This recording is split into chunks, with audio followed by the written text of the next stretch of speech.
Hello dear students, कैसे हैं आप सब। आई होप आप सभी बहुत अच्छे होंगे। तो बच्चों, आज हम स्टार्ट करने वाले हैं हमारा नेक्स्ट चैप्टर, जो कि है चैप्टर नंबर 5, जिसका नाम है production of food. Okay students, तो इस चैप्टर के स्टार्ट होने से पहले हमारे पास कुछ फॉर्म ऑफ क्वेश्चन है।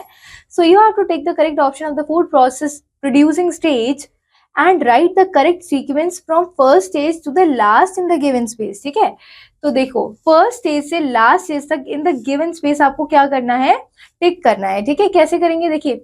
तो बच्चों, मिलिंग एंड थ्रोइंग में से क्या सबसे पहले होता है? So you have to write here. So सबसे पहले क्या होता है? थ्रोइंग होता है। ठीक है, पैकेजिंग एंड थ्रेशिंग ग्रेन में से सबसे पहली एक्टिविटी क्या की जाती है? Threshing grains. Then ploughing and cutting में से स्टूडेंट सबसे पहले प्लो किया जाता है। ठीक है, तो बच्चों अब देखते हैं journey of food. Okay, so every day we eat a variety of food, right students, from breakfast to dinner, है ना। ब्रेकफास्ट से डिनर तक हम वेराइटी ऑफ फूड खाते हैं and all this food comes from the fields where the farmers grow the food crops, जहाँ पे farmers grow करते हैं food crops and then sell them in the market, और उनको मार्केट में सेल कर देते हैं। The food we eat goes through a long journey before it reaches our plate. लेकिन जो फूड है वो लॉन्ग जर्नी कवर करता है, जिससे पहले हमारे रीच करने से पहले, हमारी प्लेट पे आने से पहले एक लॉन्ग जर्नी कवर करता है। ठीक है, so let us trace the journey of food. Okay, let's do it student. So different stages of in farming कौन कौन सी है? सबसे पहले preparation of soil. So ploughing क्या है बच्चों? The process of losing the process of loosening and turning the soils is called ploughing. ठीक है, जिसमें जो सॉइल्स होती हैं बच्चों वो लूज हो जाती है, टर्न होती है, उसे क्या बोलते हैं? जब हमें मिट्टी को लूज करना पड़ता है, टर्न करते हैं रिपीटेडली, तो उसे क्या बोलते हैं? प्लोइंग कहते हैं। ठीक है, it looses the soil and makes it airy. इसको एरी बना देते हैं so that the roots could penetrate deeper and breather, ताकि रूट्स जो है वो डीपली जा पाए, पेनिट्रेट कर पाए। ठीक है, उसके बाद स्टूडेंट्स देखिए, ploughing of the soil helps the growth of micro organism. Micro organism की ग्रोथ में हेल्प करता है and worms in the soil and maintain the fertility of soil, और जिससे फर्टिलिटी मेंटेन होती है सॉइल की। Ploughing improves the water holding capacity of the soil. जो फ्लोइंग है वो इम्प्रूव करती है वाटर होल्डिंग कैपेसिटी किसकी? सॉइल की। It is done by a wooden और N iron plough with the help of wooden bullocks sorry. So बच्चों, ये किसकी हेल्प से किया जाता है? वुडन या फिर आयरन प्लो की हेल्प से किया जाता है, जिसमें बुलक्स होती हैं। ठीक है, so in big fields it is done by tractors, और बड़ी बड़ी फील्ड्स में ये ट्रैक्टर्स की हेल्प से किया जाता है। ओके नाउ स्टूडेंट्स, उसके बाद नेक्स्ट स्टेज होती है levelling. After ploughing the soil is levelled with the help of leveller. उसे लेवल किया जाता है प्लो करने के बाद। This is done to prevent the soil from being eroded by wind और वाटर। और ये क्यों किया जाता है? ताकि सॉइल इरोड ना हो। ठीक है, विंड और वाटर से उसे लेवल कर दिया जाता है, मिट्टी उड़े ना। ठीक है, it also helps in the distribution of water uniformly, और लेवलिंग करने की वजह से वाटर यूनिफॉर्मली डिस्ट्रीब्यूट हो जाता है। Sowing of seeds. ठीक है, उसके बाद हम क्या करते हैं? लेवलिंग करने के बाद सो करते हैं seeds. The process of planting seeds in the soil is called sowing. जब हम seeds plant करते हैं तो it is either done by hands or with the help of seed drill. ठीक है, या तो ये हाथ से किया जाता है या तो seed drill की हेल्प से किया जाता है। After sowing, ठीक है, सो करने के बाद a wooden board is drawn over the field. एक wooden board है ना, एक wooden board है, वो draw किया जाता है फील्ड के ऊपर to cover the scattered seeds with soils. Scattered जो सीड्स होते हैं सॉइल के, उन्हें कवर करने के लिए।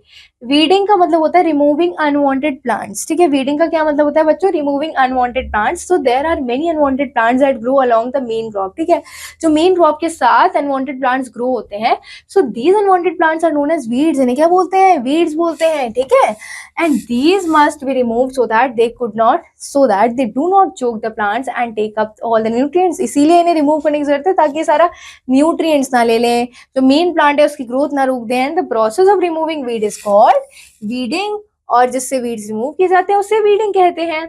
Pesticides and insecticides are used to protect the crops. जो पेस्टिसाइड्स होते हैं और इंसेक्टिसाइड्स होते हैं बच्चों, ये यूज किए जाते हैं क्रॉप्स को प्रोटेक्ट करने के लिए पेस्ट से एंड इंसेक्ट्स को। ठीक है, ताकि वो हार्म ना करें।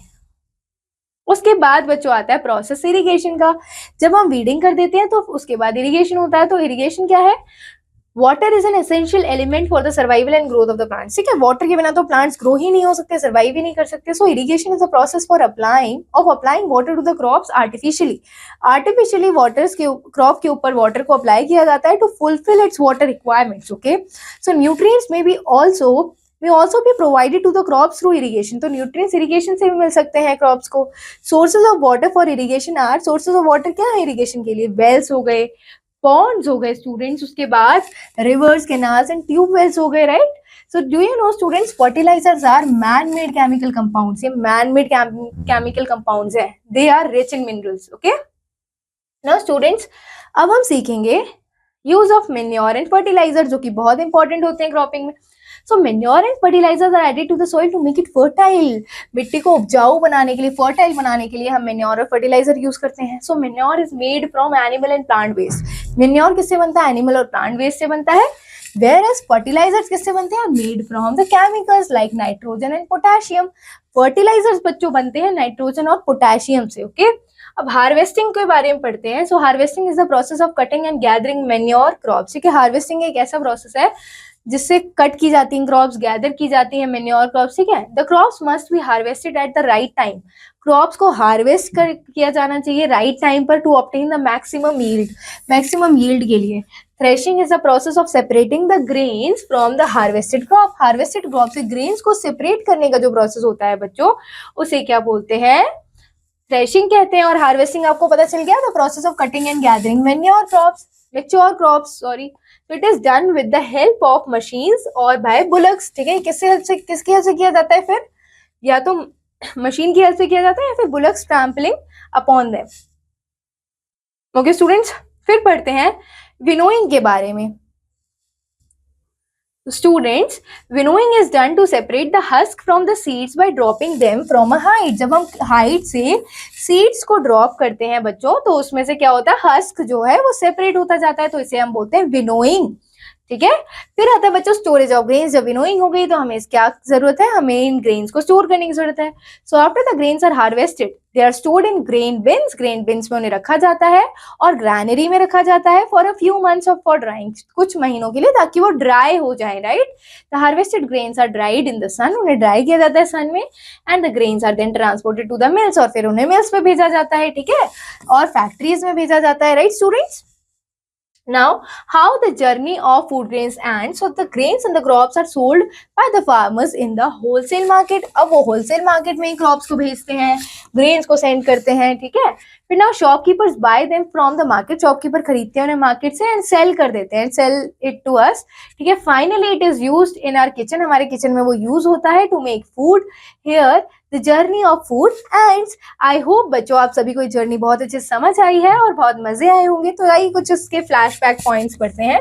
तो so the process of loosening and turning the soil is called ploughing. उसके बाद after ploughing the soil is levelled with the help of leveller, ठीक है। Then sowing is either done by hands और with the help of seed drill, ठीक है, या तो hand से होती है या फिर सीड ड्रिल की मदद से होती है। So there are many unwanted plants that grow along the main crop, ठीक है। तो उन्हें क्या बोलते हैं? अनवांटेड प्लांट्स को वीड्स कहते हैं, और जब वीड्स को हटाते हैं तो उस प्रोसेस को क्या बोलते हैं? वीडिंग कहते हैं, राइट स्टूडेंट्स। तो हमारा ये चैप्टर कंप्लीट होता है यहाँ पर। आई होप आप सभी को बहुत अच्छा लगा होगा। So we will meet in the next class with a new video students. Till then you have to keep revising, keep learning. Thank you, all the very best.